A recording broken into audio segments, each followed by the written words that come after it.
तर मित्रांनो, आज आपण ब्लेड चेंज केल्या मशीनच्या चॉपरच्या. हे बघा, आमच्या ब्लेड अशा खराब झाल्या होत्या आणि सेटिंग पण उतरली होती, त्यामुळे आपल्याला चेंज करायची होती आज. त्यामुळे आपल्याला काय होतं, सारखा घास पकडत होती मशीन. त्यामुळे आपण आज ब्लेड घेतल्या चेंज करून. खालच्या पण पलटी करून घेतल्या बेस कटरच्या, जेणेकरून आपली मशीन फास्ट चालणार आहे.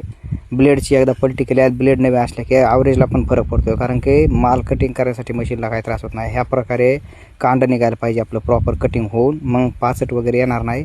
तर आपलं अशा प्रकारे ह्या काय चिंबत होतं, सेटिंग उतरल्यामुळे असं चिंबून ऊस यायचा. त्यामुळे आपल्याला मशीन सतत महाग पुढं करून तिचा घास काढावा लागत होता. चांगला घास जर आला तर मशीन घास घेत नव्हती लवकर आणि पाचट जास्त येत होतं. त्यामुळे आपण अशी तिची हे केली, सेटिंग वगैरे करून तुम्हाला सेटिंगचं दाखवतो, व्हिडिओ टाकतो. हे बघा, अशा प्रकारे कांडे येत होते, त्यामुळे आपण ब्लेड वगैरे चेंज करून घेतलेले आहेत. हे बघा, असे मोठमोठे कांडे येत होते, चिंबत होतं, त्यामुळे आपण आज ब्लेड चेंज केलेले आहेत. आणि आता बघा, हे कांडे कसे आलेले आहेत ब्लेड चेंज केल्याच्या नंतर. हे असं एकदम फ्रेश कटिंग झाली, कुठं मार लागला नाही, चिंबला नाही, काय नाही.